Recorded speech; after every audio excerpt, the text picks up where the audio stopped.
كانت هناك أسرة صغيرة مكونة من أب وأم وثلاثة إخوة، وقد كانوا مهتمين بالحيوانات، خاصة الديناصورات، ودائما لديهم فضول لمعرفة المزيد عنها.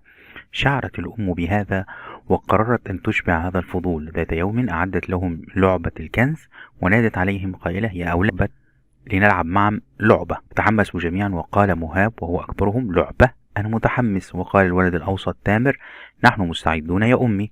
وأخيرا قال الأصغر واسمه أيمن البالغ من العمر 3 سنوات: أنا أحب. ابتسمت الأم وشرحت لهم اللعبة قائلة: سنلعب لعبة الكنز. سأعطيكم خريطة توضح لكم مكان الكنز، ولكنكم تحتاجون لأن تمروا على محطات وأماكن مختلفة، وتنفذوا المهمة المطلوبة منكم في كل محطة كي تتمكنوا من الوصول إلى الكنز. بدأ الأولاد في التحرك، حيث أشارت الخريطة إلى أول مكان وهو المطبخ. توجهوا إليه باحثين عن المهمة، فوجدوا أغطية من علب البلاستيك عليها أحرف، ومكتوب بجانبها: قم بدمج الحروف لتكوين اسم حيوان تحبه. وبالفعل بدأوا في تجميع الحروف السبعة، ولكنهم وقفوا في حيرة.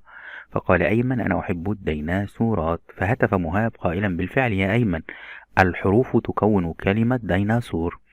نظروا إلى الخريطة وتحركوا مع الأسهم حتى وصلوا إلى الشرفة، وأخذوا يبحثون عن المهمة حتى وجدوا ظرفا بداخله 4 صور لأنواع مختلفة من الديناصور، والمطلوب منهم ذكر اسم كل نوع. وبالفعل قال أيمن: هذا تريكس، أنا أحبه، ولديه يدان صغيرتان ويسير على قدمين. ثم نظر تامر وقال: أنا أعرف هذا، إنه البراكيوسورس، وهو واحد من الأنواع التي تعيش في البحيرات والأنهار الضحلة والعميقة. والآخر ديناصور ترايسيراتوبس والآخر ديناصور ترايسيراتوبس، ولديه 3 قرون حادة وقوية، وطوق عظمي يشبه الدرع على رأسه. أما آخر صورة فقد تمكن مهاب من تعرف النوع قائلا: هذا بتروسورس، ولديه أجنحة يطير بها. أعادوا النظر إلى الخريطة، تبعوا الطريق حتى وصلوا إلى غرفة اللعب، وهناك وجدوا المهمة مكتوبة على السبورة، وهي أن يكتب كل منهم 3 أسئلة يريد أن يعرفها عن الديناصورات. وبالفعل كتب كل واحد الأسئلة التي يريدها، وساعد تامر ومهاب أيمن في الكتابة. وأخيرا وصلوا إلى الكنز الذي كان في غرفة المعيشة مع والدتهم، وهو صندوق صغير مغلف على شكل هدية. تحمسوا لمعرفة ما بداخله، وقاموا بفتحه في ترقب وشغف، فوجدوا به 3 تذاكر خاصة بمتحف الديناصورات. قفز الأولاد من شدة الفرح وعانقوا والدتهم فضحوا إلى المتحف. ولا تنسوا أسئلتكم واستفساراتكم التي كتبتموها في الورق. أعدت الأم للأولاد لعبة الكنز لتشبع فضولهم نحو الديناصورات. أعطت الأم للأولاد خريطة توضح مكان الكنز. قام الأولاد بحل 3 مهام. اكتشف الأولاد أن الكنز عبارة عن 3 تذاكر خاصة بمتحف الديناصورات.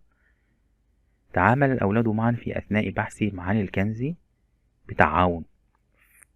فكرة كانت دمج الحروف لتكوين اسم حيوان تحبه. المهمة الثانية كانت التعرف على 4 صور لأنواع مختلفة من الديناصورات. المهمة الثالثة كتابة 3 أسئلة يريد أن يعرف. كان الإخوة ال3 مهتمين بالحيوانات، خاصة الكلاب، الديناصورات، الأسماك، الديناصورات. أشبعت الأم فضول الأولاد من خلال إعداد لعبة الكنز. الكنز كان عبارة عن تذاكر لمتحف الديناصورات.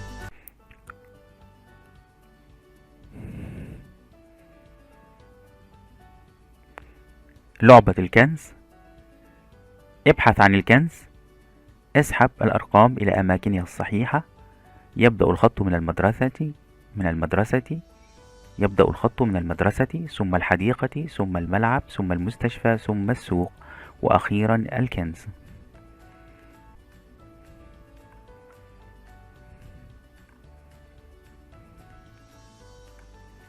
وفي النهاية نحصل على الكنز.